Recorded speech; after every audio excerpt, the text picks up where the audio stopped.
जय हिंद। देखिए इस वीडियो में समझते हैं थायराइड ग्रंथि के विषय में। अब हम ये समझते हैं कि थायराइड कहाँ होता है। देखिए थायराइड हमारे अंदर होता है, लेकिन कहाँ होता है उसके विषय में थोड़ा समझिए। देखिए ये श्वास नली स्वर यंत्र के अधर पार्श्व तल पर एक गुलाबी रंग का ग्रंथि होता है, और जो गुलाबी रंग का ग्रंथि होता है उसका आकार कैसा होता है। देखिए ये तितली या यश के जैसा इसका आकार होता है, और उसी को हम क्या बोलते हैं तो थायराइड बोलते हैं। चलिए आप समझ। देखिए है क्या बाबू, है श्वास नली है, इसे हम क्या बोलते हैं तो स्वरकंठ, यानी जहाँ से गाना निकलता है उसमें क्या बोला जाता है तो स्वर यंत्र बोलते हैं। जैसे गाता है सब ना, एक राधा एक मेरा दोनों ने श्याम को चाहा, ये कहाँ से आ रहा है अवधिया, उसे हम बोलते हैं स्वर यंत्र, यानी स्वर का यंत्र होता है, और वहीं से जब हम गाते हैं तो हमारा गला चलता है। तो देखिए ये श्वास नली और स्वर यंत्र के ये पार्श्व तल पे क्या होता है, एक गुलाबी रंग का ग्रंथि होता है। देखिए ये वाला क्या होता है बाबू, ऐसा गुलाबी रंग का ग्रंथि होता है, और इसे हम क्या बोलते हैं, इसे बोला जाता है थायराइड बोला जाता है। इसका आकार कैसा, देखिए है तितली जैसन इसका आकार होता है, चाहे देखिए यच के जैसा भी इसका आकार होता है, और इसी को हम क्या बोलते हैं तो थायराइड बोलते हैं। समझ में आ गया। अब देखिए ये सबसे बड़ा अंतःस्रावी ग्रंथि होता है।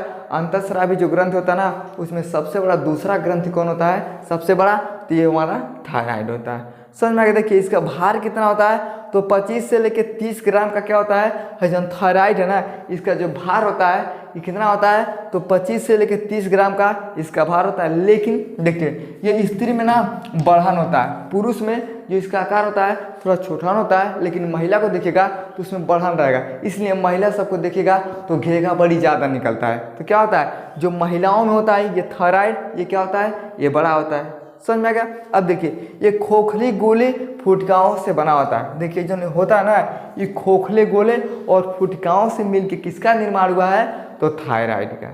समझ में आ गया। अब देखिए जो थायराइड ग्रंथि होता है ना, ये रुधिर से आयोडीन को क्या करता है प्रारंभ में ले लेता है, लेने के बाद ये थायरॉक्सिन तथा ट्राई आयोडोथायरोनिन नाम का क्या होते हैं दो हार्मोन्स का क्या करता है संश्लेषण करता है। अब देखिए आयोडीन सबसे ज़्यादा किस में पाया जाता है तो नमक में पाया जाता है। तो नमक हर एक चीज़ में पड़ता है, दाल में पड़ता है, सब्जी में पड़ता है। आप कुछ भी खाइएगा तो ये थोड़ा हमको नमक चाहिए, तो उसमें क्या होता है सबसे ज़्यादा आयोडीन का मात्रा होता है। अब आयोडीन हम जैसे अपने अंदर लेते हैं, अब ऐसा थोड़ी हो सकता है कि जो थायराइड है ये बाहरों से आयोडीन को ले लेगा, वो नहीं ले सकता है। तो जब हम खाते हैं तो किस में मिल जाता है तो हमारे ब्लड यानी रुधिर में मिलता है। तो जैसे रुधिर में आयोडीन मिलता है ना, तो जो थायराइड ग्रंथि होता है उसको तुरंत क्या करता है अपने अंदर लेता है, और जब ले लेता है तो थायरॉक्सिन तथा ट्राई आयोडोथायरोनिन नाम का क्या होता है दो हार्मोन्स क्या करता है इस संश्लेषण करता है।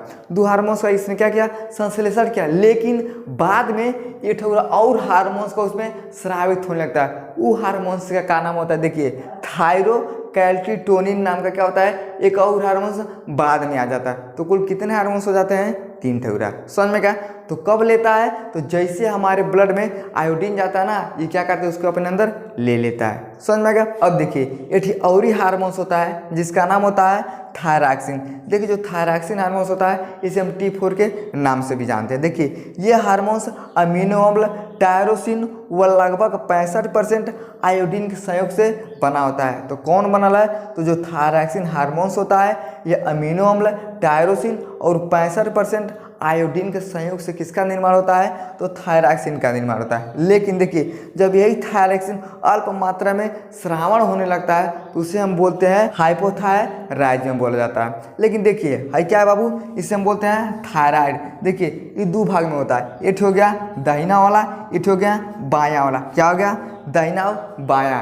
देखिए हमारा गटेरा है ये ठीक रहता है ये ठीक रहता है, तो क्या हो गया ठीक दाहिना हो गया ये ठीक बायां हो गया। लेकिन देखिए वो एक ऊतक से मिलके आपस में जुड़ा होता है, तो जिस ऊतक से आपस में मिलके जुड़ा होता है उस ऊतक को हम बोलते हैं इस्थीमा बोला जाता है। यानी है जो हमारा थायराइड होता है देखिए है क्या होता है सब ऊतक होते हैं, तो ऊतक से मिलके हमारा जो थायराइड होता है एकदम बैठा रहता है, उस ऊतक को हम क्या बोलते हैं तो इस्थीमा बोलते हैं। इतना आपको समझ में आ गया।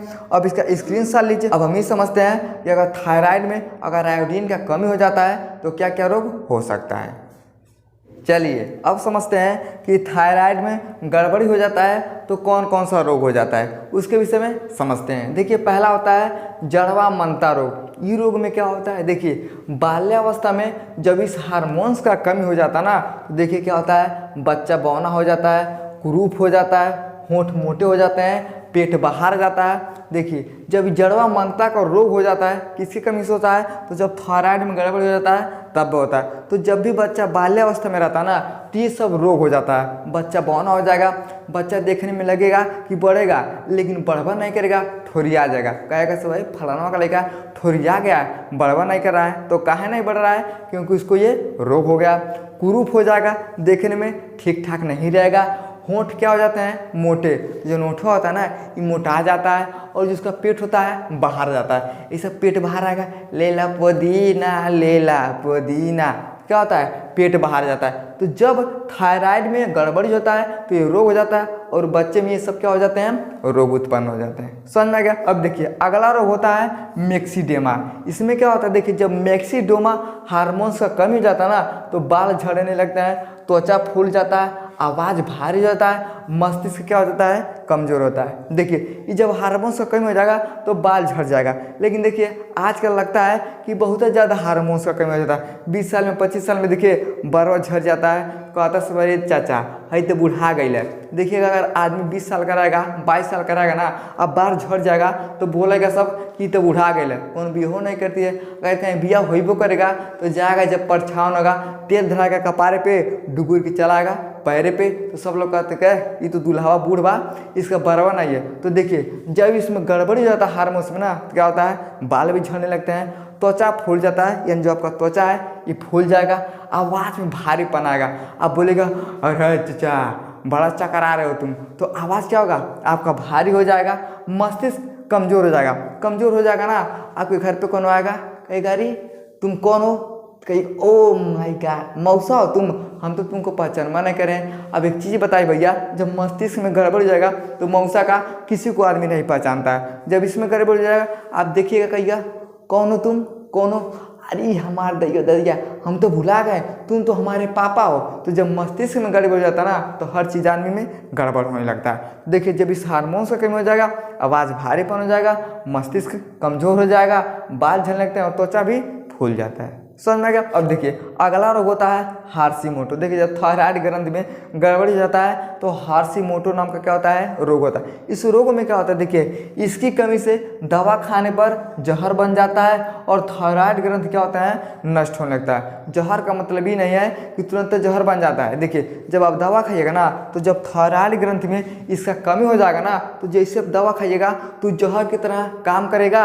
और जो थायराइड ग्रंथि होगा, यानी जो थायराइड ग्रंथि है ये धीरे धीरे क्या होगा, नष्ट होने लगा। अब जब थायराइड ग्रंथि नष्ट होने लगा तो आदमी क्या हो जाता है, दिक्कत होता है। अब जहर का मतलब ही नहीं कि तुरंत खाइएगा तो जहर बन जाएगा। जिस तरह से अब देखिएगा ना, आदमी कोनो कोनो बोलता है उसका बोलिया जहर होता है। कितना लोग कहते बक ससुरा है तो इतना ऐसा बोलता है रुखर भाषा, जैसे लगता है इसका बोलिया जहर। तो इसका मतलब ही नहीं कि जहर वो उगल रहा है, यानी जो उसका बोली है उसके विचार में क्या होता है, थोड़ा अलग हो जाता है। वो बोलेगा तो आपको अच्छा नहीं लगेगा। तो उसी तरह से ये नहीं कि तुरंत तो जहर बन जाएगा, लेकिन जैसे आप दवा खाइएगा तो जहर की तरह काम करेगा, और धीरे धीरे क्या होता है, यानी जो थायराइड होता है, ऑटो ग्रंथि होता है, ये धीरे धीरे क्या होता है, नष्ट होने लगता है। समझ में गया। तो कब होता है, जब हार्शिमोटो नाम का रोग हो जाता है। अब देखिए अगला होता है घेगा।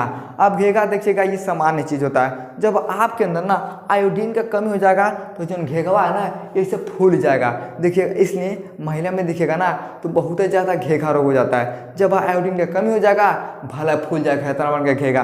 पुरुष में थोड़ा कम होता है, लेकिन महिलाओं में दिखेगा तो घेगा बढ़ जाता है। कब बढ़ता है, जब थायराइड में गड़बड़ी हो जाता है और आयोडीन का कमी हो जाता है, तब आदमी क्या हो जाता है, घेगा रोग हो जाता है। अब देखिए अगला होता है फ्लूमर रोग। इसमें क्या होता है, देखिए जब थायराइड ग्रंथि जगह जगह पे गांठ बन जाता है। अब देखिए है क्या है, थायराइड ग्रंथि है, अब जगह जगह पे ऐसे गांठ बन जाएगा। सब क्या होता है, जब गांठ बन जाता है तो गांठ बनने की वजह से क्या हो जाता है, तो फ्लूमर रोग हो जाता है।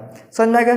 अब देखिए अगला होता है ग्रेवा रोग। ये क्या होता है, जब थायराइड सामान्य रूप से वृद्धि करता है तो फूल जाता है। अब देखिए इस समय क्या होता है भैया, हाई थायराइड है, थायराइड है, इसमें क्या होता है कभी कभी ना असामान्य रूप से वृद्धि होने लगता है। तो जब असामान्य रूप से वृद्धि हो जाएगा ना, क्या होता है, ये फूल जाता है। तो जैसे फूल जाएगा तो उसे बोला जाता है इससे क्या हो गया, ग्रेवर हो गया। समझ में गया। तो ये सब क्या होता है, अगर थायराइड ग्लैंड में अगर कमी हो जाता है, हार्मोन्स में कमी हो जाता है, तो ये सब आदमी क्या हो जाता है भैया, और रोग हो जाता है। समझ में गया।